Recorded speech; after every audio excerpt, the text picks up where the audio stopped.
So welcome. I am Leanne, and I am the coordinator of the Family Resource Center.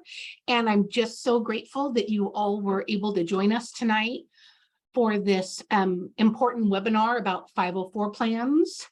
So as we get started, I know inevitably there are a few questions. And so let me just start off with some housekeeping. As I mentioned, I'm Leanne, and the Family Resource Center is housed with our early intervention team, but I serve the entire school district, ages birth to 22, and I'm here to help families navigate through special education through the district and get connected to community resources. This is exciting. So this is social media for the Family Resource Center. Please feel free to check it out. Okay, this is important, people. I have, I think, 97 followers on Facebook right now. I need 100 to get more permissions. So if you are at all led to want to follow the Family Resource Center on Facebook, I would love that and much appreciate it. So I'm always posting resources, again, that are out in the community. So I would love to have you be my friend. Let's see. And then this is our housekeeping. All right. So as I've mentioned every time, we are in webinar mode. But if this is your first time joining us, let me explain. If you have questions, along the bottom, there is a Q&A feature. Please use that to ask questions. It helps me keep track of them so I can ask our lovely presenter, Wendy, as we go along. The chat feature is there as well, though. Use it to communicate with each other. If you'd like right now, put in the chat who you are. If you feel comfortable, we'd love to know who's with us tonight. The handouts. You will receive a link. I will post it in the chat soon, but you'll also receive a link from me with the link to a Google Drive. It will have the PowerPoint from tonight, along with other resources from this evening. And so your certificate of attendance will be in there. So don't fret, you'll have everything at your fingertips. A survey. It is very important to me that you please fill out the survey that will appear at the end when you log off. If you don't see it, it's okay. Tomorrow, again, as I mentioned, you're going to get an email from me. It's going to have all the resources from tonight, but it will also have the link to that survey. The Family Resource Center, I get grant funding, and not only does that help me get that feedback of if what I'm doing is helpful to you, but it's important to me because I care if these webinars and the services I provide are helpful to you as families. And so again, it only takes a brief moment. So if you could fill that out. If the questions don't apply to you, because some of them are specific because of the grant, that's okay, but just do your best. And I appreciate you attempting it. So lastly, this is just a disclaimer that this presentation is for educational purposes only. Please don't call your attorney on me. This is just, it's support and parent-to-parent support, trying to help. And again, we want you to feel informed and empowered to know how to advocate for your kiddo. So with that being said, I'm going to exit this screen and I'm going to share the PowerPoint. There we go. All right, so let me introduce Wendy Karsevar. She is our 504 lead. I'll let you give your official title, but I'm grateful to have you here tonight, Wendy. Thank you. Thank you, Leanne. Well, thank you to everyone for joining us tonight. So my name is Wendy Karsevar, and I am Clovis Unified School District's, my actual official title is Learning Director over Section 504. For the short title is 504 Coordinator, District Coordinator. And I do want to tell you, this is my 11th year doing this particular job.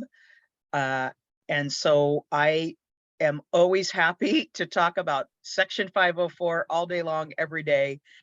It's all I do is just Section 504. So I'm really happy. I love that Leanne asks me to do this every year, because every year some really good questions come up and we get into some great discussion.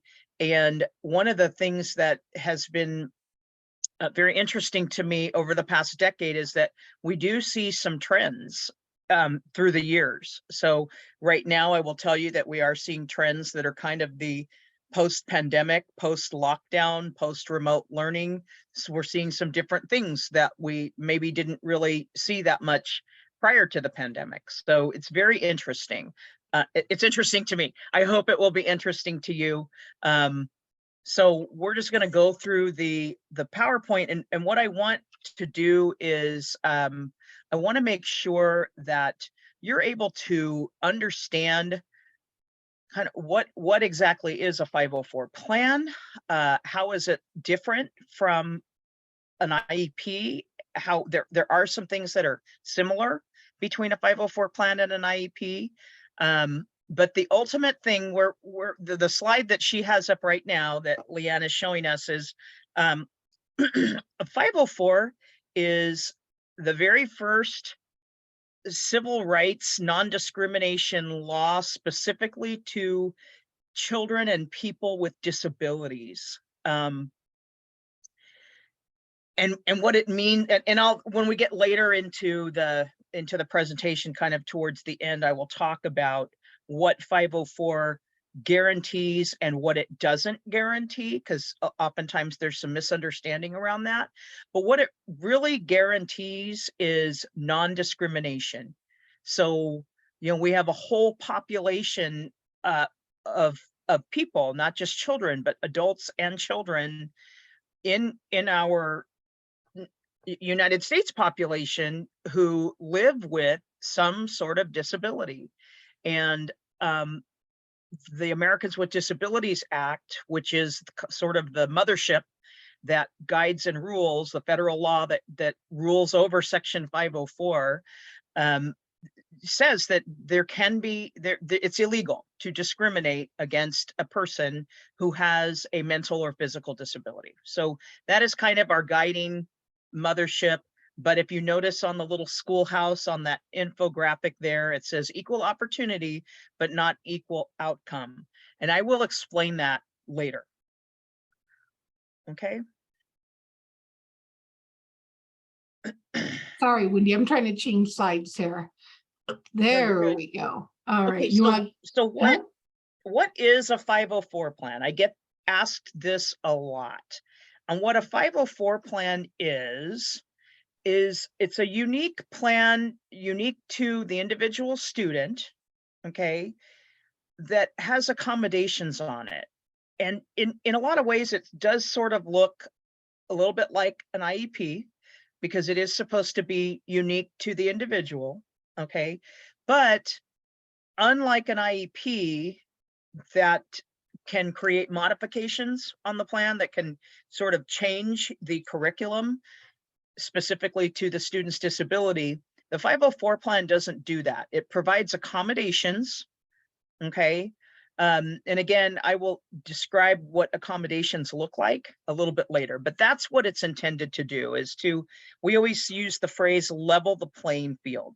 So if I am a 5th grade student at Century Elementary, okay, and I have ADHD, or I have diabetes, or any number of disabilities, a 504 plan is going to help me access my school experience, my education, in a way that is somehow made equal to or level to my peers that don't have that disability.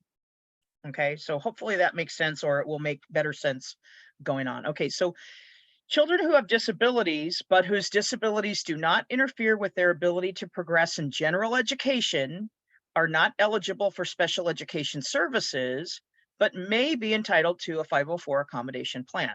Okay, so a Section 504 plan, and I will just from here on out call it a 504 plan, because that's kind of our informal language. So I'll just tell you the formal law is actually called Section 504 of the Rehabilitation Act of 1973. Okay, that's the actual title of the law. And we just say Section 504, and then we even shorten it from there and just say 504. Okay. So the student remains in general education with a 504 plan. Okay, so they're not considered a special education student. They are considered general education student, but they have a 504 plan to provide accommodations because they have some sort of a qualifying disability and they meet the eligibility criteria. Okay. One thing I do want to point out is that for a child to qualify for an IEP or an individualized educational plan, under the IDEA, which is the special ed law, okay, for a qualification for that, there are only 13 very specific disability categories, okay? Under Section 504, it's almost infinite. What we know is that there are over 900 disabilities that can qualify, but we don't know where it ends, right? So it's just, it's on a case-by-case basis. I will tell you that in our district, we have seen some situations that are extremely rare that, you know, I mean, we know that ADHD is pretty prevalent, and there are some other things like, you know, diabetes. There are quite a large number of students that have diabetes. But we've also seen some things that are really, really rare. And so, you know, there's no way to count that or limit the number of disabilities.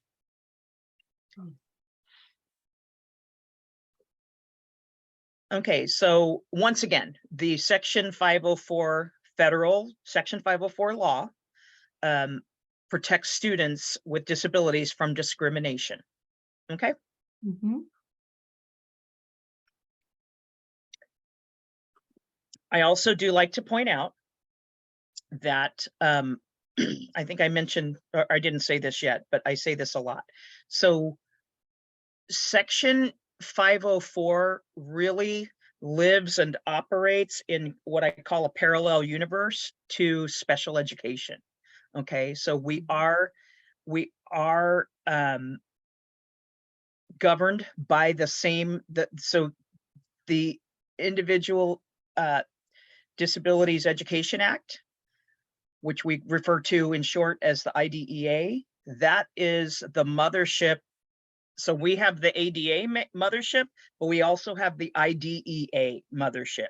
So the ADA sort of guides our practice with regard to the actual, you know, the Americans with Disabilities Act guides our practice in making sure that we are leveling the playing field for the disabilities, but the IDEA guides us in terms of our educational setting. Okay, so the IDEA is the mothership. Special ed falls right under that, and we sort of fall under that in terms of just we all are answering to the same law. Okay. So the reason I share that is because if a student has an IEP, they are also protected under Section 504. We don't do two plans. So if they have an IEP and they, you know, maybe they have their IEP for a specific category, and then perhaps later, you know, maybe they have a learning disability or they have something that qualified them for the one of those 13 disability categories. Well, then if we discover later on in their educational career, maybe they are diagnosed with diabetes, or they get cancer, or they have asthma, or they have something else that's like a physical disability, we don't create a whole new plan. They are protected under Section 504, and if they need 504 accommodations, those are incorporated into their IEP. Okay, so all students that have an IEP are protected under Section 504. It doesn't work in the reverse. So, right, so all Section 504 students are not, they don't have an IEP, but all IEP students are protected under Section 504. That is a great explanation, Wendy. And for those of you that are parents, or maybe you're feeling like, oh my goodness, all those acronyms, right? It's okay. We have handouts that will help explain it all, because it's a lot, you know. Again, Wendy is so knowledgeable and does this every day. But I know sometimes just even trying to process all these terms can feel like drinking from a fire hose, but that's okay. That's why we're here. And that's why it's being recorded too. So we're here to help. You know, Leanne, since you mentioned that, you're absolutely right. I do want to say that we, in education in general, we do like our acronyms. But Leanne, I have a handout that is kind of a glossary of the acronyms that we use in 504, and some of them cross over for special ed. So if I send that to you, Kit, are you able to share that? Well, of course I am. I will put it in the handouts drive, and Okay. but tomorrow when everyone gets their email with the link, it'll be in there waiting for them. Thanks, Wendy. Great. Okay. That's a great resource. Thank you. Yeah, if you'll remind me, I will send that to you as soon as we're done. I sure will. All right. Okay.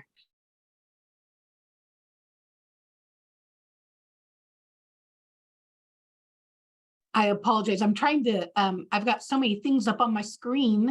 No, don't apologize. There we go. Okay. So I know a big question for a lot of parents is not just what is a 504, but how do I get one for my child? Okay, so the place where I like to start with that is we have a three-prong, it's called a three-prong analysis for eligibility determinations.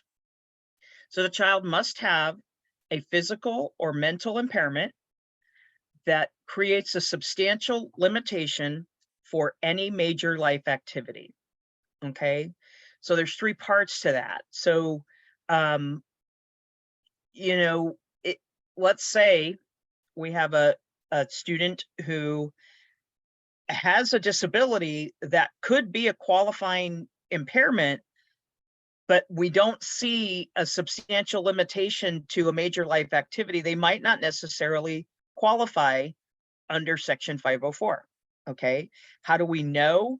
Well, that's when we get into, we look at their records. That's where we would move into doing a possible evaluation to see if there is a substantial limitation. But that's the major thing we look for, because sometimes parents will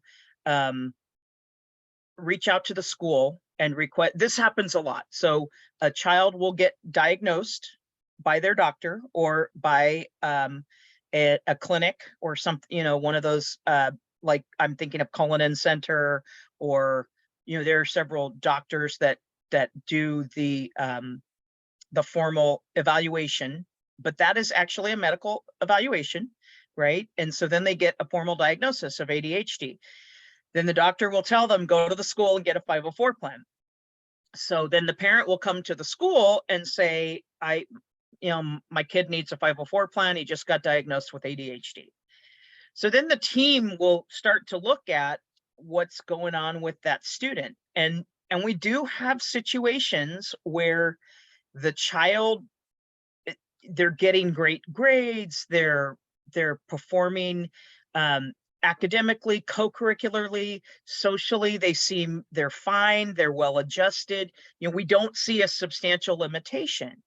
And so they may not qualify.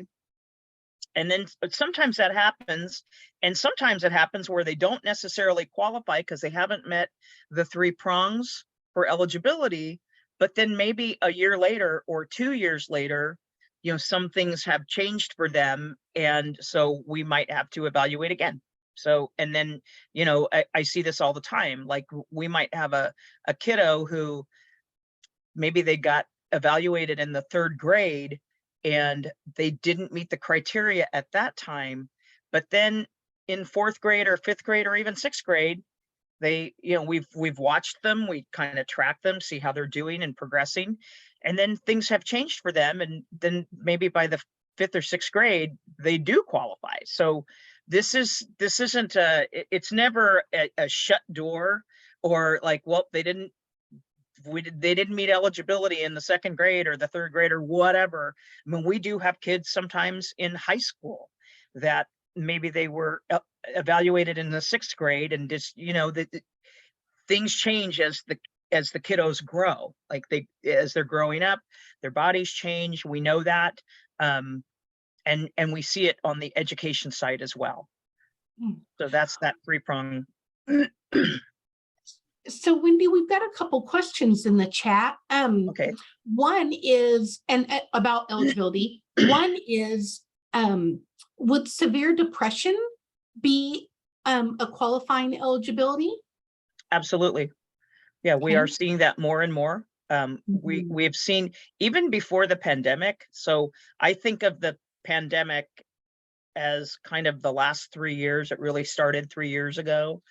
And it really, I think, disrupted our whole education process for really the last 3 years. I feel like this next year, I think everybody's hopeful that everything will be completely back to normal. But so I just say that as kind of a qualifying statement. So even prior to the pandemic starting, we were really seeing an uptick in major depressive disorder, generalized anxiety disorder, social anxiety, like all those kinds of things. We were starting to see that really grow, and now we're seeing it quite a bit more since the pandemic. I can't hear you, Leanne. Sorry, you're so right, unfortunately. Here's another question. Is the evaluation done at school, or is it ordered by the doctor?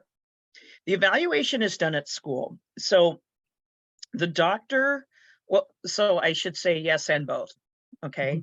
And that's, I think, probably in another slide. A student does not have to have a formal diagnosis in order to qualify under Section 504. Okay.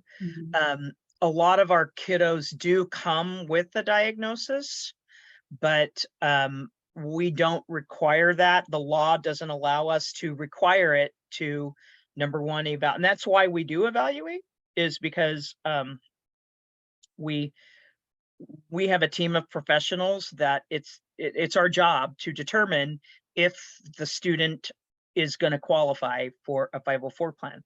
What I will also say, though, is that if a student does come with a diagnosis, that is, and if you're a parent and you go to your school site team and ask about a 504 plan or whatever, they may ask you if there is a diagnosis, but that's just merely as part of our data collection. Okay. So we want, if you do have a diagnosis for your child, that's great. That's very helpful. Any recommendations that a doctor may want to provide, or a clinic that may have done a formal evaluation. Sometimes students come to us with a full psych eval and a full eval report. Very helpful. That doesn't guarantee them a 504 plan. So our team has to do our evaluation. But if there is an outside evaluation, that's helpful information that we certainly consider in determining eligibility. I do also want to say that when we do an evaluation, our school psychologists and our teams, we're not certificated to give medical diagnoses. So, and I'm going to explain that a little bit. ADHD is a medical diagnosis that can only be given by a doctor, okay, or a clinic, and one of the, like, again, Cullinan Center or one of the places like that, Sullivan. So they are certificated to provide a medical diagnosis. So if your child doesn't have a medical diagnosis and you come through the school and you go through our process, we're not going to diagnose your child with ADHD. But what we will do is, there's a place on the 504 plan that shows what is the disability. So we would put because our psychologists will know, they're just not credentialed to diagnose. So we would say something like attention difficulties, focus issues, impulsivity, all the same things that are encapsulated within an ADHD diagnosis. It just won't be a formal diagnosis. It will be a formal 504 plan, however. Does that make sense? Yes, it does. Okay, good. Yes. And then one last question, then we'll move on. Okay. Because this is all on eligibility. So what qualifies as a major life activity, and how is substantial limitation qualified? Okay, so let's move on to the next slide. I think there's, Okay. I'm not sure, I can't remember, it's coming up, but okay. This is the next slide. Yeah, I talked about this. So the student must have a disability or suspected disability. Student is not required to have a formal medical diagnosis, and the site may ask if there is a diagnosis as a matter of information. So let's keep going. Just to recap. All right, you know what, I'm not quite sure which, hold on. That's okay. We can put a pin in it, and Okay. if it doesn't get answered, we'll just come back to it at the end. Okay. Okay, that's great. Yeah, no, it is in here. So as a parent of a child who may have a disability, what is my first step? So the first step is going to be to connect with somebody at your child's school. Okay. Now in K through 6, like in elementary school, it's typically going to be the teacher, but it may be the school nurse. Okay. Because that happens a lot. Like if a child gets diagnosed with diabetes or celiac disease or something, it kind of goes that way. So they will connect with the nurse, because the nurse starts keeping track of what medications your child may be on.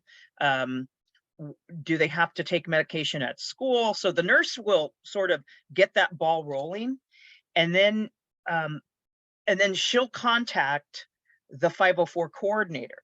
Okay. But and if it's not through the nurse, then I would say your next best bet is to have a conversation with your child's teacher. Okay. In secondary, middle school, high school, typically the best first stop is your child's guidance counselor. Okay. So your first step, and a lot of times, you'll take your child to the doctor. The doctor will say, your child has ADHD, go ask the school for a 504 plan. Okay. So what they're essentially saying is get in touch with the school, let them know that your child has this disability or this diagnosis, and request to start the process. Okay. Okay, so a couple of things. First of all, the people who determine the eligibility is going to be the Site 504 team, which includes the parents. Okay, so you are a very important part as a parent. You're a very important part of your child's 504 team. Okay, so the team that reviews the information is the site team. It's going to typically be the teacher or teachers. It is going to be the nurse or the school psychologist. It will, if the child is in high school, it may be the counselor as well. But in high school or middle school, it's going to be all the teachers. Okay. But I want to point out that an outside evaluation doesn't guarantee that, just because, again, I said this earlier, just because a child is diagnosed with ADHD and comes to us with a full evaluation, that doesn't necessarily mean that's a guaranteed eligibility. Okay. But I will also tell you that we really, as a school district, value and respect, number one, our parents, because you're the ones who know your kiddo the best. They spend the most amount of time with their teachers, especially elementary, and their parents. Okay. So we depend on you to know your child, right? But also we do have great respect for our medical community and the information that they send to us. So while the 504 law says that we are not required to accept an outside evaluation, we typically do. Okay, because that's value, that's great information for us. Okay.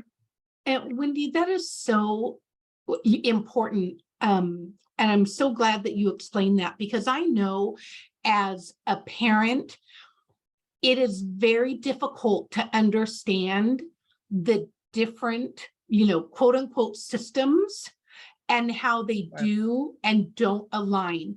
And so when you as a parent have concerns about your kiddo and you go to your doctor and then the doctor gives you this information, it is so hard to understand then why when you go to your school and the school, can say, well, thank you for that information, Mrs. Keeler, but that doesn't apply here. And, little Johnny's education isn't being affected. As a team, we've decided that, little Johnny can function without this plan. And, but when you think about it in reverse, it tends to make more sense. The teacher does not prescribe medication. The teacher does not send a note, to your doctor and say, I see these concerns and I really think that you need to prescribe, milk of magnesia for Johnny to take every day. Now, could the teacher absolutely provide input if the parent asked for what are some of Johnny's concerns that you're seeing in the classroom, that I want the doctor to know about, that it's not just at home, boy, this is going on. He's having tummy troubles at school too. Just like you said, that information sharing is so important for everybody to collaborate and be on the same team. But as far as, as a parent, that helped me to understand the different types of systems and why they don't always, align per se. Well, that's a really good point. Mm-hmm. I just popped a cough drop in my mouth. Excuse me. No Sorry. worries. A throat lozenge. So that's a really good point. And I do want to say that the medical community is governed by medical law. We are governed in education by ed law, and they don't always meet. Like they don't, and so we do try to help that, because that is terribly confusing sometimes for parents. Yes, so, I agree. Okay. And collaboration is wonderful. So yes. All right. Okay, so once a 504 referral has been made, the team has 2 ways to go. Number 1, the 504 team will complete a 504 evaluation and send home a notice of section 504 evaluation. Or number 2, the 504 team will not complete the 504 evaluation and send home a review of referral. And that number 2, what that typically means is that we're not seeing an impact right now. Okay. And what I tell parents is that doesn't ever mean we're not seeing it now and we won't see it forever. Right. It means right now, because we're basing this on, we don't base an evaluation on what we think might happen in the future. We take a snapshot of what's happening right now. But then we're going to, the door isn't ever closed forever. That's how I like to put it. And then on the next slide, we also have, it's like secret door number 3. The site team may refer the student to the SST process. And an SST is a student study team prior to a possible referral for section 504. Now, I want you to, if you may be a parent who has been told this, like, we'd like to do an SST process. We'd like to do the SST or a student study team. with your child. So what I want to say about that is don't be afraid of that. Okay, that's a great place to start. And the school site might say, look, we've heard you that you are requesting a 504 plan, but we're going to start with the student study team because that's how we're going to start collecting our data. Okay, so they may do that, and that's actually a good thing.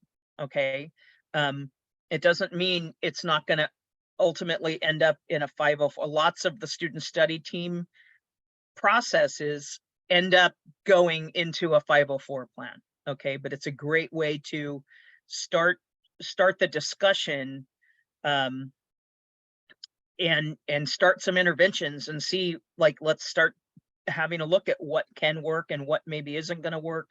But I highly recommend that if you are in the SST process and you know that your student definitely has a disability, we don't want to hang out in student study team forever. Okay, at some point, if we know there's a disability, at some point, then we need to move beyond that into the 504. Okay, so that's just another way that it can go. So the 504 team members are the site 504 coordinator, your child's teachers, the parents, and or sometimes we have an advocate that's involved with the family, the student, depending on the student's age and if it's appropriate for the student to participate. We don't see students typically in a 504 meeting until maybe the 6th grade or 7th, 8th grade. It just depends on parent preference. But it's by the time they're in high school, they should be participating in their 504 decision making because they're the ones we're talking about, and we're also trying to help them to learn to be self-advocators, right? So also the school psychologist, the school nurse, and other designated qualified staff. If your child has diabetes and only diabetes as their qualifying disability, then we're probably not going to see much of the school psychologist, but we're going to work very closely with the nurse. Anyway, so it just depends. It's all on a very case-by-case basis, but it's a 504 team decision to complete the 504 evaluation or deny the request. Both require written notice to the parent and a copy of the parent rights. Okay. And once again, I want to be very clear that not right now. What we hear as no often just means not yet. Like we're not seeing it yet, but we're going to keep an eye on them. Okay.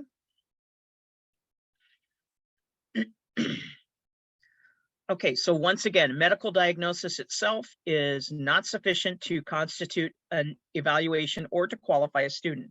And the question is, why not? Because we are obligated by the law, the federal Section 504 law, to conduct our evaluation. And there are several things that the team considers.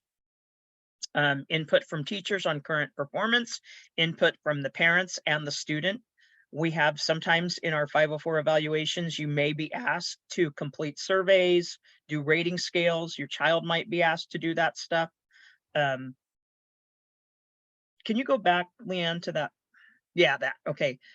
We look at social and cultural background. We look at state testing, district testing, adaptive behavior, cumulative school records. We like to see what, like, how has the child been performing for a number of years? Like, do we see any trends? We also look at health records. We look at any psychological assessments and other available reports and records. So we really are trying to look at the whole child. And of course, you know, once again, as parents, you know your kiddos best. So, okay. Okay, so I think this is where we're going to get into the what is a major life activity. So if you can go to the next slide, that would be great. I think it's going to be on there. Now, am I able to push that, Leanne? Okay, so for under eligibility determinations, according to the law, substantially handicapping condition means that an individual is unable to perform a major life activity that the average person in the general population, so their peers, right, who don't have that disability, can perform, or significantly restricted as to the condition, manner, or duration for which an individual can perform a major life activity as compared to the average person in the general population. So, you know, again, we look at ADHD a lot just because we have so many kiddos that have ADHD. So think about, you know, if you have a child that has ADHD and they're sitting in a classroom of 30 kids, well, I can tell you right now, probably at least 6 of them have ADHD in that class, okay? But if we think about the other 24 students, what are the things that are not impairing them? What are they able to access because they don't have ADHD, that the 6 kiddos that do have ADHD, how are we leveling the playing field? Okay, for those 6 kiddos or that one kiddo or whoever, how are we leveling the playing field so that they can access their school experience in a similar way? Okay. A person has a substantial limitation when one or more life activities are restricted as to the conditions, manner, or duration under which they can be performed in comparison to most people. So again, it's causing them, it's creating roadblocks for them because they have this disability that their general peers don't have. Okay, so major life activities. Now I want to tell you that prior to 2009, okay, so by now 2009 is a while ago, right? It's over 10 years ago. But the law changed for 504, Section 504, the law changed in 2009. Okay, and now think about that too. This is a law that started in 1973. And I will say that it took a few years for it, you know, there was a whole era of, they called them the 504 sit-ins that happened later in, you know, kind of the mid 70s to later 70s before they really, before schools and public, you know, government spaces really took it seriously. And so, but I'm, you know, we're talking about almost 50 years ago. Okay. Well, the law is 50 years old, but when they, you know, when they started, so then several years, decades after that, Congress came back to the Section 504 law and said, this has been too exclusive. You know, I don't know if anybody remembers, had access to education 20 years ago. It was a pretty exclusive club, right? So I can tell you that in our district, maybe there were 400 kids total in our district that had a 504. Well, now we're approaching close to 2,000. Okay. And that's because the law changed in 2009 that said we need to expand what major life activities look like. So it used to just be reading, thinking, concentrating, writing. It was just things that were very, very much learning and school focused. Okay. They expanded that major life activities to include all kinds of things such as caring for oneself, performing manual tasks, walking, seeing, hearing, eating, sleeping, standing, lifting, bending, speaking, breathing. I mean, it's just this huge list, right? Which doesn't, it still includes reading, learning, concentrating, thinking, but it's really expanded. So the threshold has expanded in terms of what we consider major life activities. Okay, Leanne, was that the question before? Was that the question?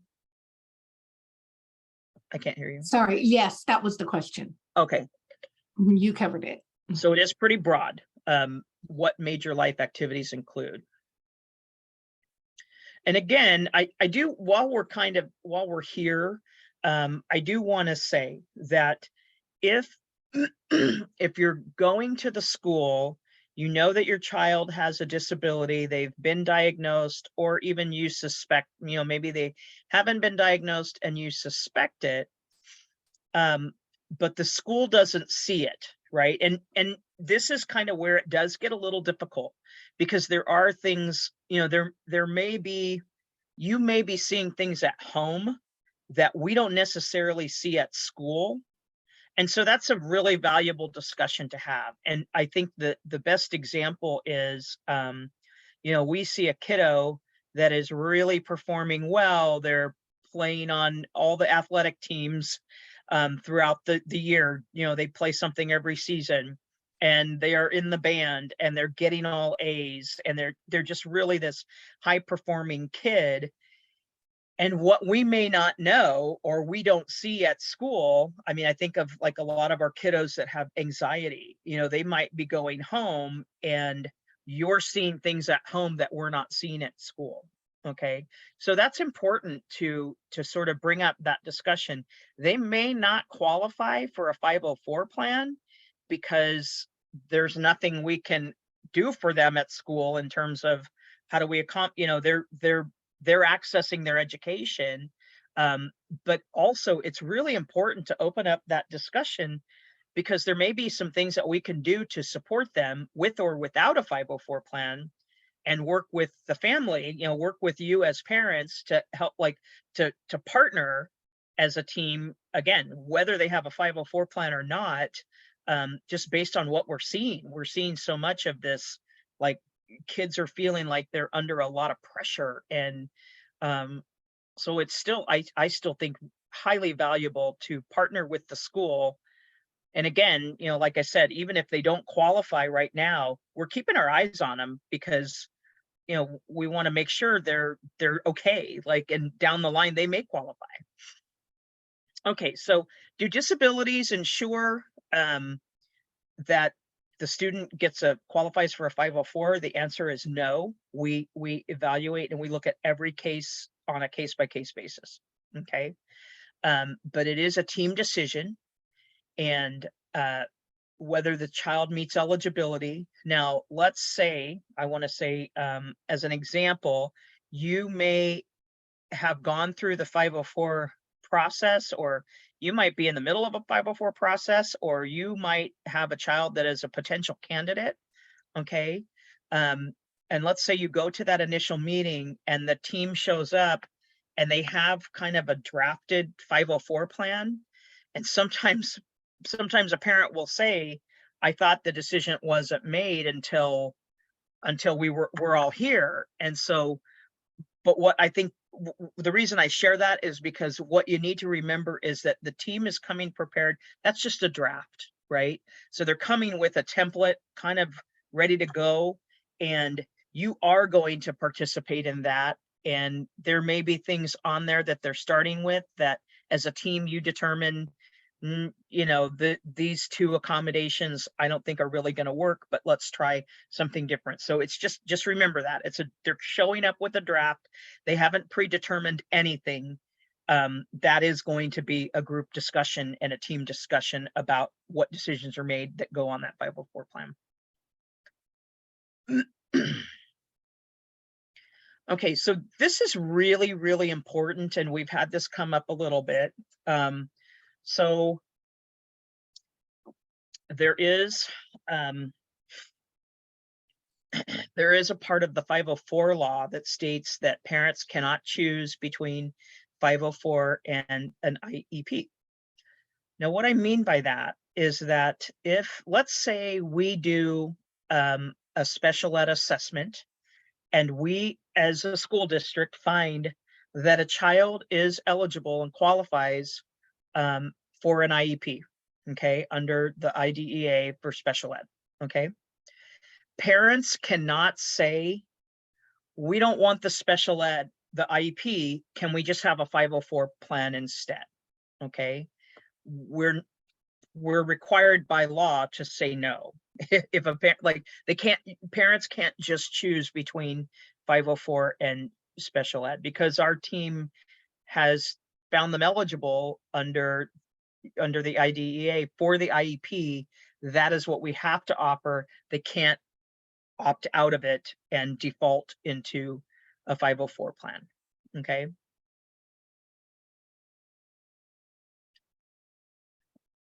hold on.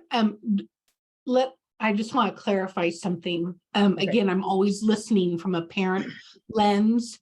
So it's not that they can't decline the IEP. You know, they Yes. can say, right, they can decline that.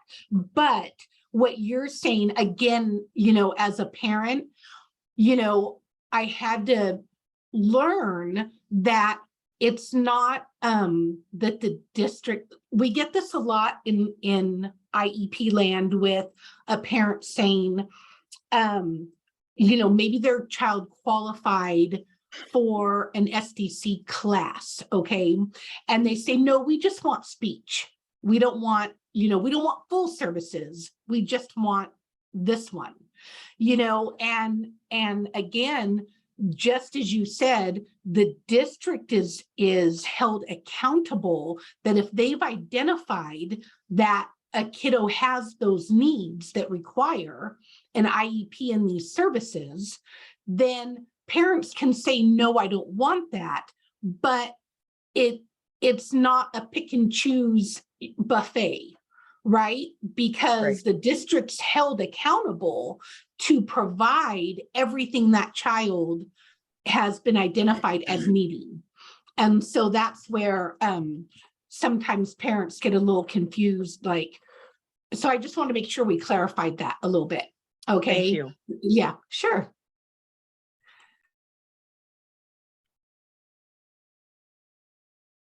Okay, so this is where we get into what is a 504 not guarantee and what does it guarantee? So a 504 is not, we call it a consolation prize. If a student doesn't qualify for an IEP, we don't just give them a 504 to kind of make them happy or satisfy them. What does happen a lot is when we have a special ed assessment, that team, some of those folks would be the same, like the school psychologist would be the same person who would do a 504 evaluation, and they are able to identify, you know, they may identify that, yes, there is a disability here that does meet the threshold for section 504. They're just not qualifying for an IEP, right? So that happens quite a bit, and we will get a referral. We don't make them do a whole new evaluation for 504 because they have so much data, and actually more extensive data in a special ed assessment than we would even get for a 504. So they take that data and they then make a recommendation. This child does qualify under section 504. So in that case, like, we again see it a lot. But you know, they may go through the whole assessment, the very extensive special ed assessment, and say, we're not seeing a disability. So in that case, we don't refer for a 504 plan. Okay. A 504 plan is also not just because the doctor says. Again, we take that, and I know it sounds kind of harsh. Just because a doctor says it doesn't mean we're going to agree. But again, I'm going to say we do appreciate doctors' input, and we do take that very seriously. And we, you know, as we may turn around and say, if a parent, because this does happen, we will get doctors who will give parents a prescription script that says 504 plan. Okay. And then, you know, we get those 504, like, seriously, a prescription that says 504 for the student. So then we're going to turn around and say, okay, we actually would like some more information from the doctor. Like, what is the diagnosis and what are the recommendations? So if a doctor says you need a 504, I would, as a parent, ask the doctor, what are you recommending? Like, don't just say a 504 plan. What, like, so if I have this diagnosis of whatever, if it's ADHD or major depressive disorder or anxiety, whatever, I would turn around to the doctor and say, what recommendations can you give us for accommodations? Okay, because I can tell you that your site team is going to ask.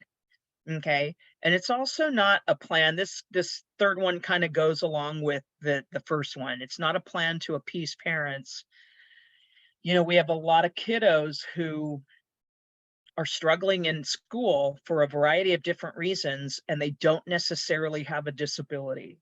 So sometimes a parent will come to a school and say, my kid is struggling, I would like a 504 plan. And then we're going to say, okay, what's the disability? And the parent, you as the parent might say, well, my child doesn't have a disability. He's just struggling. Okay. So that's the point. You have to remember there must be the presence of a disability in order to qualify for Section 504. But if your child doesn't have a disability and maybe is not going to qualify for a 504 plan, that doesn't mean there isn't help at the school. Okay. There is still help. Again, we can do a student study team. We can do interventions with a student study team and no 504 plan. So there are so many different scenarios and just important things to remember about, when like a 504 plan isn't necessarily the be all end all for every kid. Your child is unique, right? So we as a site team want to make sure that we work with you to try to figure out what is going to work for your unique child's unique needs. Okay. And there's lots of avenues for that. Okay. So a 504 plan does not promise or guarantee results or success. Okay. This comes up a lot. So a 504 plan doesn't guarantee that a student will be successful, and it doesn't guarantee high grades or high testing scores. And that's kind of a misconception sometimes. Like sometimes we'll have a parent say, my child has had his 504 plan since last year and his grades haven't gotten any better. Okay, so that 504 doesn't promise that that's going to happen. It is a thing we look at. It is a thing that we are looking at their grades to see kind of how they're doing in school, but 504 doesn't promise it or guarantee it. So it's part of the discussion. We need to take a look at why, like what's going on with the grades. Why are they, why is the student still struggling? Okay. So it's an ongoing conversation. The next thing that a 504 doesn't promise or guarantee is an unfair advantage. So a 504 does not reduce expectations or standards. It does not fundamentally alter. You may hear this sometime at school. If a parent comes to school and says, well, I want my child to not have to do these assignments or whatever. The 504 doesn't provide for that, because that is a fundamental alteration of the curriculum. There are places sometimes where a 504 can say, can we reduce the homework a little bit? If my kiddo has ADHD, he's been on medication all day long, and when he comes home, the medication stops, and then he's only good for about 45 minutes worth of homework, and that's it. Okay. So that's a discussion that you need to have, right? You need to have the discussion so that we can determine what is fundamentally altering and what is not. Because I guarantee you, there's always going to be a way to go, okay, this isn't fundamentally altering the program. We understand he's got 45 minutes of good time, and then and then homework needs to stop, or whatever it looks like, because each child is unique and different. Okay. And then the third thing a 504 doesn't promise or guarantee is placement. And by that, I mean teacher, classroom, or school site. So, but I will tell you that our site admin teams and our 504 coordinators do try to work with parents and make sure that we have a good fit with a teacher whose personality will, we think, gel with the student, work with, that will be a good fit. And we do want to include you in those conversations. But again, we hear a lot that, well, my kid has a 504 plan, so I get to pick my teacher. So that's not actually accurate. Okay. Okay. So it's all about leveling the playing field. What 504 does promise and guarantee, the only thing that it promises is equal access and non-discrimination. Okay, that doesn't sound like a lot, but I will tell you it's huge. So, and it's huge, and there's lots of conversations that are centered around what actually levels the playing field. Okay, and that's where we get real specific about your specific child. Okay. I do want to mention that, because this comes up sometimes, can 504 students be disciplined? Yes, they absolutely can. You know, again, that happens on a case-by-case basis and what the specific discipline is. But yeah, 504 doesn't prohibit students from being disciplined at school like all of their peers.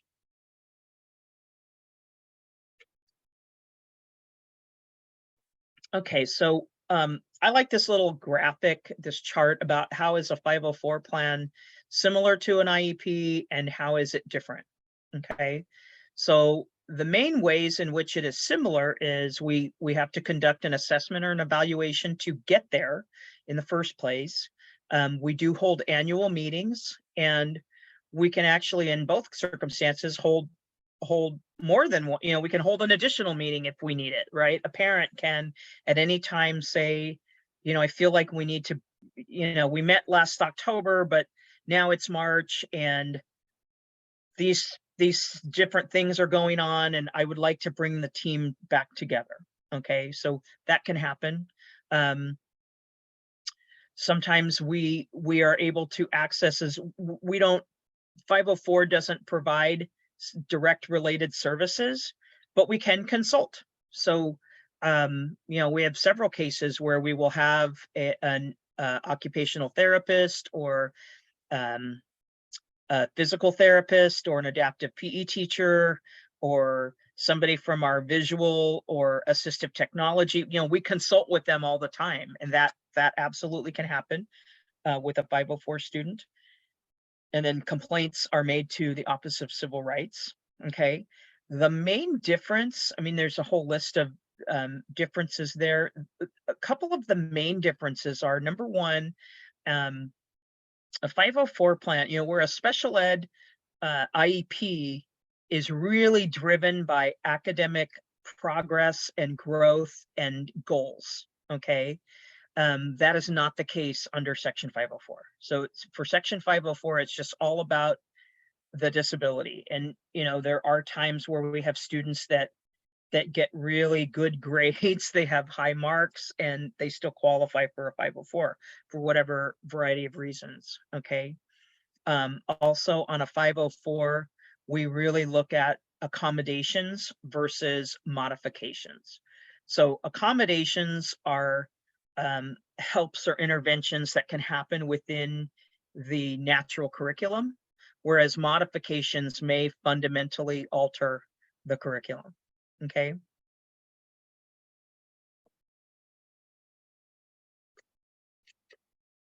And I like that last bullet point too, because a family may not know, but 504 designations don't appear on the transcript, whereas an IEP would.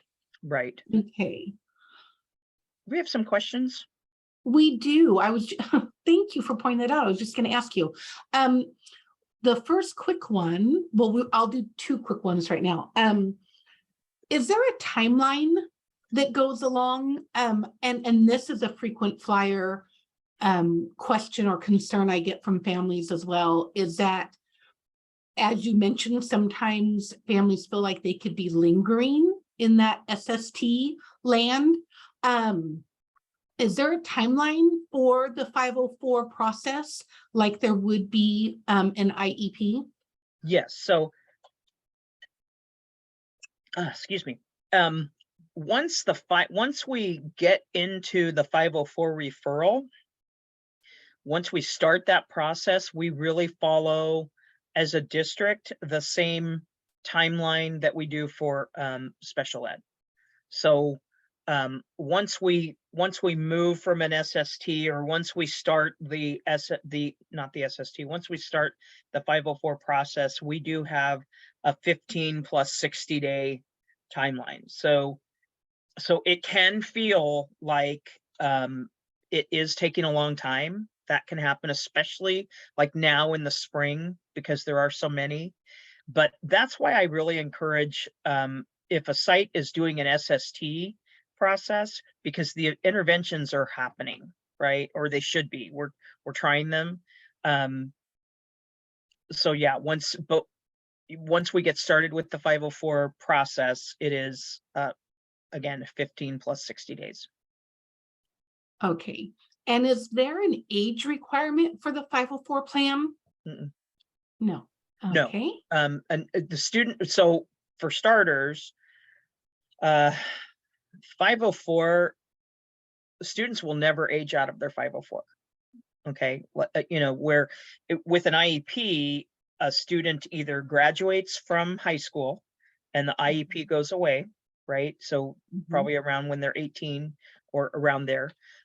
Or if a student is not graduating, they're in our VOC program, okay, and then they transition to our adult transitions program, and then that's with an IEP, then they age out when they turn 21, right? Well, a 504 plan, the students never age out, and they can actually take it with them to college.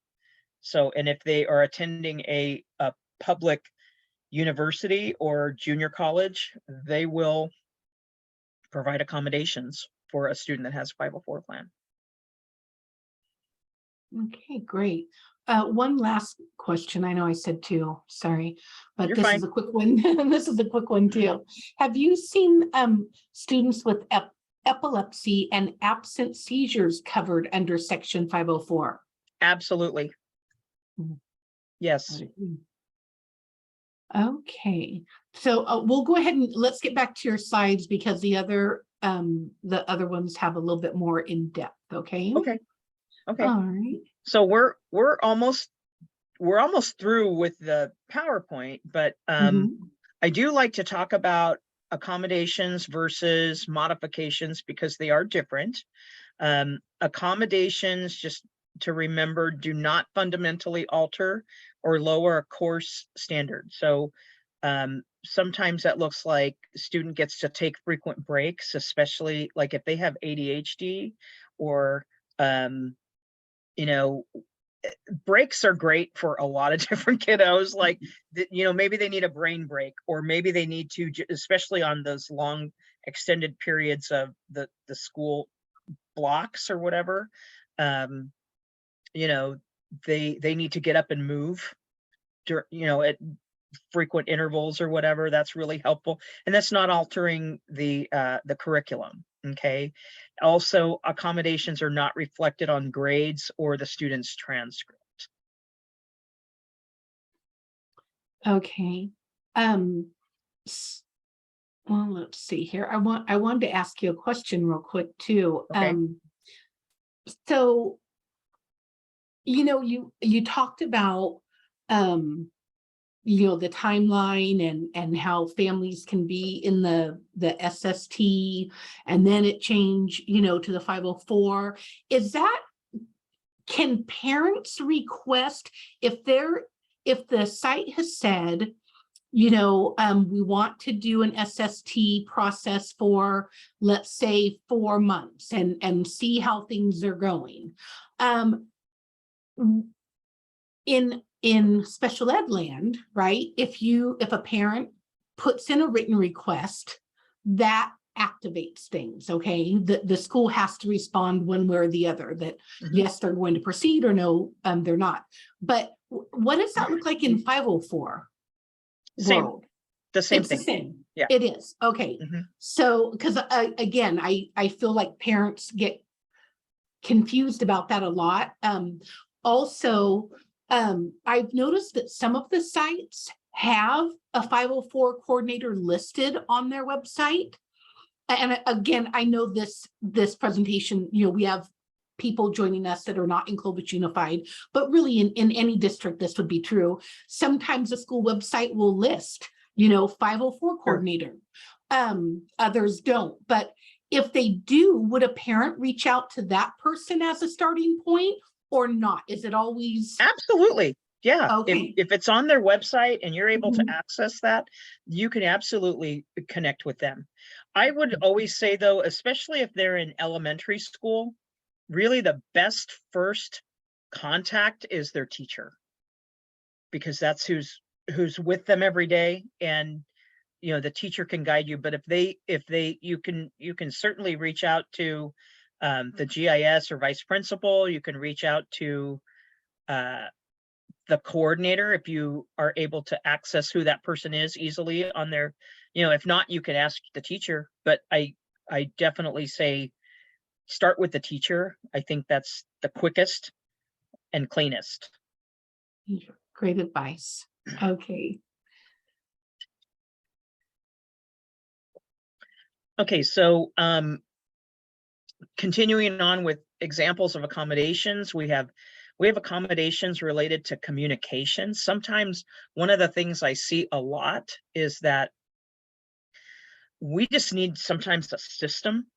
On a 504 plan. Sometimes we need a really tightened system for communication between home and school. And I see that on 504 plans all the time. Like, so we're gonna set up a schedule of a weekly or a bi-weekly communication between home and school. And when students are little, sometimes it looks like a chart that parents actually fill. I mean, now we're doing so much more with email, but teacher will fill out some things on the chart, send it home, and parents look at it and they fill out their end and it comes back. And once we're able to tighten up that communication, that is so helpful for a lot of 504 plans. So just know that that's a thing we can ask for, is a solid system of communication. Organization and management, especially for kiddos that have ADHD or ADD. There's a lot of struggle with organization for those disabilities. And so sometimes we just need to create a system for the student. And then that, let's say we start in the 3rd grade or the 4th grade, maybe by the time they get into 7th grade, they've really tightened up. They've learned those skills and they have those tools in their tool belt. But that's our goal, is to help them develop their tools so that they can be successful when they leave us, when they, after 12th grade. But again, I always like to say that the 504 plans are fluid plans. They are living, breathing documents. They can change from year to year, from meeting to meeting. And I feel like since I know that we have a lot of parents in this webinar, I just want to say, don't be afraid to communicate with the teacher and the school. Don't be afraid to ask to try new things. Don't be afraid, if somebody tells you, well, my kid had ADHD and he really struggled with ABC and XYZ, but we found that these certain things work. Don't be afraid to ask. Like, don't be afraid to bring that to the school's attention. Or if you have something that really works, it's a magical trick at home, don't be afraid to tell the school, hey, this is what we do at home, and it really works. So can we try this in the classroom? And I will tell you that, teachers and site teams, they want to do the right thing for your child. Sometimes they're stuck. They don't quite know what next. Okay, so we have lots of different examples of accommodations, and I'm not going to read through them all, but there's accommodations for testing, communication, organization, health and safety. That's going to be for a student that has specific physical disabilities. Okay. Anyway, so yeah, you can see all those. We have lots of different things we can do to accommodate that don't fundamentally alter the program. Okay, so modifications, those are more what we see on an IEP. on an IEP, you'll see modifications and accommodations. But on a 504 plan, we see mostly accommodations. Okay. And modifications, like Leanne mentioned earlier, an IEP does show up on a transcript where a 504 does not.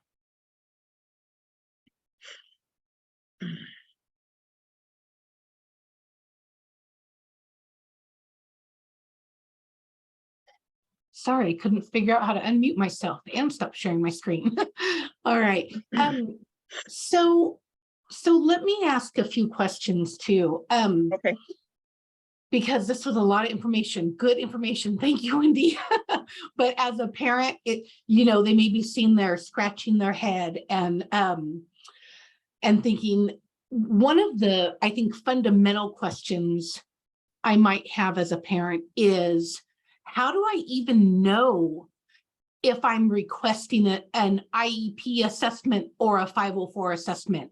Like, I know I've got a concern, or maybe my child has this diagnosis, but I don't know if I'm asking for a 504, an IEP, or a, I don't know, WW2. So, I mean, what do we do as parents? So I think the first thing to do is have a chat with the teacher. Have a chat with, okay, so this is what I'm noticing at home. What are you seeing at school?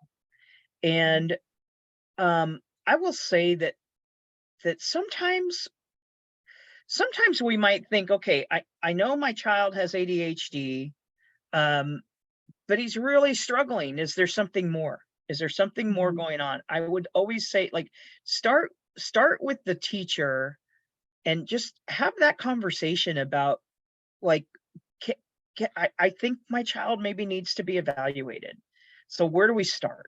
Like, I think just opening the door in that way, and your teacher's going to say, or I hope they're going to say that, yeah, I've been noticing really a struggle in math, or, he seems to be doing great when we are working on science, because he loves science. That really lights him up. But he's really struggling with reading and writing, or he's really just, I think that initial conversation really kind of helps guide us to where, and maybe the teacher isn't necessarily seeing the struggle at school, but you're seeing it at home. Because if you've got a child that is having to do 3 hours worth of homework and they're in tears every night, I mean, that isn't healthy either. Like, you don't need to have World War III in your house every night. It shouldn't be such a struggle. So open that door with a conversation. I would say that's where you start. Okay, thank you. Okay, and I'm going to ask this too, because, well, I know it happens. What do families do if they don't agree? Again, in IEP land, it's pretty clear, what the steps are in the procedural safeguards if a family doesn't agree with either the assessment or with, the plan that is in place, the IEP. How does that look in 504 world? Okay, so if a parent doesn't agree, first of all, either way, what were we going to say? I was going to say, let's start off with, let me give an example. So a family maybe approaches the teacher or the school psychologist and says, my child has this diagnosis and I see them struggling and I think they need a 504 plan. And let's start here. What if the school says, we don't agree? And the parent really feels like they need to move forward with that evaluation. I guess at any point in the process, how do families handle that? Who do they go to? They come to me typically. If they don't agree, they can go to, like, we do have parents that will, let's say a site team says we're declining to evaluate right now.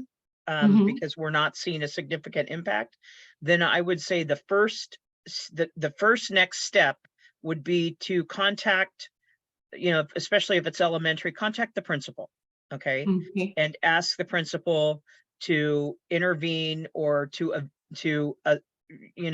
a look, take a second look or whatever. But also, like, after that, they come to me typically, um, and they come to me for high school, K-12. Like, Mm, if they want to appeal the site decision, then they appeal that to me. okay. Do now again, I know we're talking specific to Clovis Unified, and does every district have someone in a position like you who would be like the lead 504? I Most do. Like, I know Central Unified does, Mm, Fresno Unified typically has, um, I think most do, but I think, like, a lot of some of our surrounding neighboring school districts that might be a mhm. little bit smaller, it's all really site-based. So, Okay. yeah. So then again, then you're going back to the principal. Right. Okay. All right. Great information. All right. So let's try and tackle a couple more questions that were in the chat. Okay. Let's see. Um, can a student have an IEP and still be in the general classroom? Absolutely. Yeah, Yes. we have a lot of kiddos who, like, they're not in a special day class. They might have just RSP services. Mhm. They Or speech only if they, Right, right. They may right. be in Mhm. collab classes, but Mhm. absolutely, yeah. Right. Um, so this one's a little specific to IEP, but can a student with one of the 13 diagnoses, I think they might mean category of eligibility, still Right. qualify for an IEP if their academics are not suffering, but instead they're suffering because of social, emotional, behavioral issues? Uh, I don't I know. We want to I am tackle not that an one here. expert. Yeah, I'm not an expert in that. What I do think is that they have to be tied to specific goals. So, Mhm. but I don't want to answer that because I'm not Yeah, an IEP expert. yeah. Um, okay, this one, let's see. Okay, so this parent, their child has autism and ADHD, Okay. and ODD, and he has a 504 plan. Um, he's been getting in trouble and doesn't really understand jokes. He gets frustrated and tries to hit back. She's been trying to ask for help. But now he's getting in trouble. What can she do to get him extra help with those, with that self-control? Would that be in, could that be part of his 504 plan? Absolutely. Are we talking about somebody that's in our district, possibly? I don't know, but I'm Okay. gonna, because it's anonymous, Oh, but I okay. will, yeah. So if they're in our district, I think either way, if they're in our district or out of our district, I would say, um,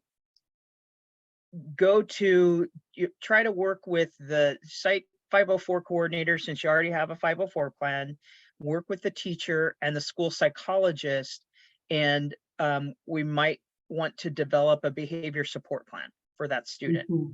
If they're in our district, we do have things like CSI groups and we have different things in place that might help develop those social skills. But again, I would work with the same people, the teacher, the 504 coordinator, the school psychologist, um, to find out how can we develop help the student develop, because it's a lot going on. You've Mhm. listed, I think, 3 or 4 diagnoses there, and we do want to help the child develop those social skills so that they do understand the social cues and what's appropriate and what's not, and you know, we know that kiddos that have autism typically, I mean, not all, but typically really need some pretty strict structure, right? They need rules. They want to know what the rules are. They're very black and white in terms of how they see things, very literal, right? Mhm. So I would work with the team and just, you know, see what how can we develop these skills for this kiddo. All right. And I think you touched this, but can a student have an IEP and a 504? So we don't do both plans. We don't do two plans because the IEP um, does protect them under Section 504. Mhm. So again, you know, I think my earlier example was they may have an IEP for speech or for, you know, whatever category. And then a few years later, we find out that the student has diabetes or they have asthma or they have something, you know, celiac disease or whatever. They have something also physical that wouldn't really be covered under that IEP, but because they already have an IEP plan, Mhm. we just incorporate those 504 accommodations into the IEP. So we don't do two plans. Now, what can happen and does happen quite a bit is if the student has an IEP for speech only, like speech services, a lot of times those kiddos are going to exit out of that speech IEP at some point. That does happen quite a bit. Well, let's say they, you know, in first grade or kindergarten, they first got their IEP for speech services. Then in second grade, they were diagnosed with diabetes. So we added their health safety plan into the IEP, right? So then maybe in the fourth grade, they outgrow their IEP for speech. They've graduated from that, right? They no longer need it. So then what we would do if we're going to exit that kiddo out of their IEP, then we would create a 504 plan for the diabetes. So they no longer they're done with their IEP, they no longer need it. Now we're going to create a separate 504 plan for their diabetes. Does that make sense? Yes, it totally does. Thank you. Okay. Okay. Um, can a child in pre-K have a 504 plan in place, or is that too early?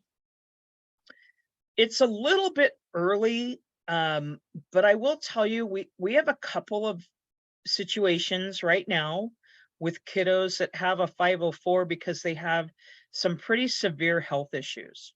So we know that coming in, it's a little early for things like ADHD, because we really kind of need them to get into school, get a little bit older. But like with medical issues, yes, we have.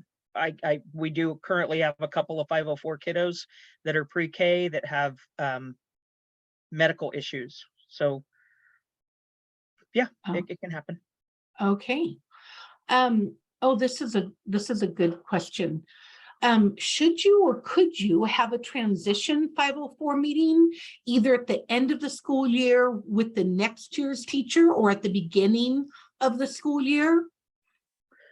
So that is a very good question. So Mhm. typically we do transition meetings for kiddos that are in sixth grade going to a new school in seventh grade.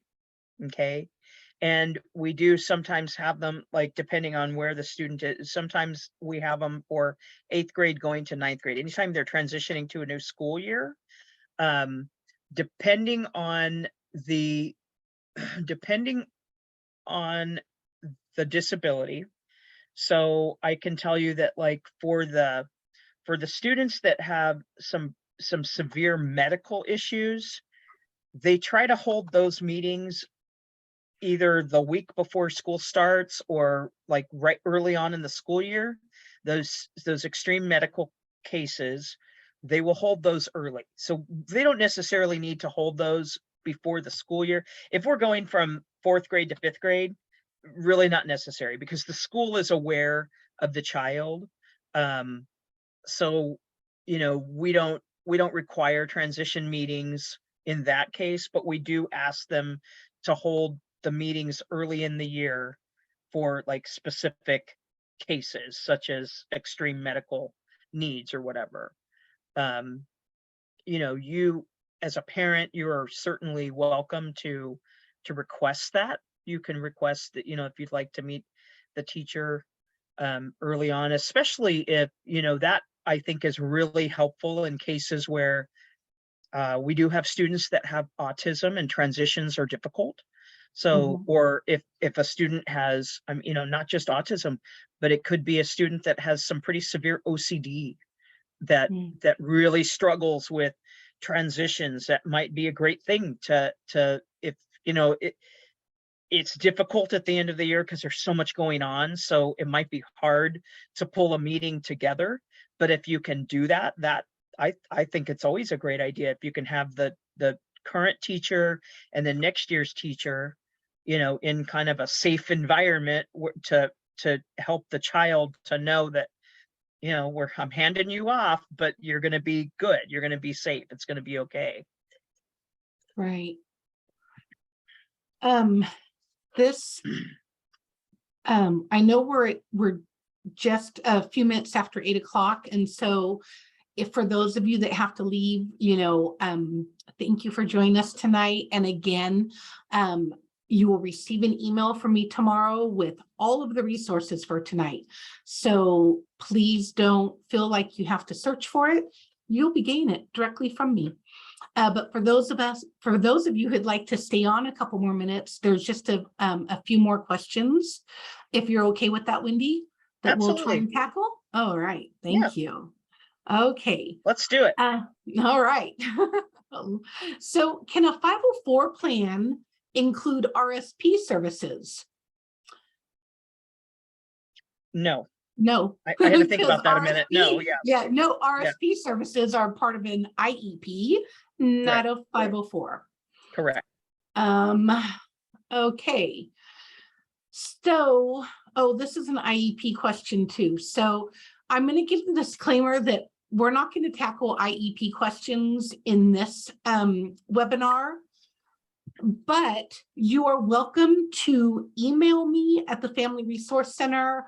Again, I've posted the Family Resource Center email address in the question answer several times, but also in the if you join this webinar, you have my email address because it's part of the Zoom invite. And so go ahead and reach out to me and I can help you with getting connected either with your program specialist, or I can help you answer these IEP questions. Here's one that I think makes me sad. I don't know, it's from a mom, and I don't know if she's in our district or not, but she said, I recently had a meeting with my son's principal at his school in regards to a separate issue. I had inquired about the 504 plan because I knew absolutely nothing about it. He told me from a parent standpoint, it seems like a good plan to have in place for your child. But however, as a teacher, it becomes a hassle. The teacher will label your child before they even meet them and have to make accommodations they don't necessarily want to make, but have to. I left that meeting feeling very uncomfortable about it. I just want to say, whether you are in our district or not, I am sorry you had to go through that. I'm sorry. So that being said, yeah, Wendy, what would you suggest that parent do? I would ask that if that student is one of our students, I would love it if you would email me, reach out to me, and she said she is, and so okay. Yeah, so I will make sure I have your email address from registering, so I will make sure and connect the two of you. Okay, thank you. So there we go. Family Resource Center, that's what we do. Okay. Let's see, I think I think, let's see, that might be it. I've got so many screens up. Let's see. Yeah, I think that's it, because the last one was an IEP one. Oh, hold on. I see another IEP one. Yeah, so I'll tackle that one later. All right. Well, Wendy, I cannot thank you enough for your time this evening. Again, I know you're a very busy lady, and I appreciate you carving out time to do this, because again, from a parent's perspective, or even a professional, working with students, it can be so confusing trying to understand all of this. And just the minute you think you have one of the systems figured out, as we talked about, like in the medical and New educational, stuff. right? You find out, oh yeah, none of that applies over here though. So start all over again, mom. Right. Or dad. Yeah. So thank you for taking your time. Please, everyone, do not feel like this was your only chance to learn this. If you have questions, please feel free to reach out. That is what we are here for. All right. So Thank you, Leanne. I appreciate what you do. And I appreciate, I always appreciate the opportunity for you to work with you. And when you bring me students or parents that connect with you, I appreciate that very much, because we want to make sure that things are going smoothly for families. Like, right. I consider my job to be removing obstacles. So yes, we definitely want to do that. We are all about family support. So, all right. Thank you, everyone. Have a wonderful evening. All right. And I promise you will have an email from me tomorrow. All right. Thank you, Bye-bye, Leanne. everyone. All right. Bye-bye, Wendy. Thanks.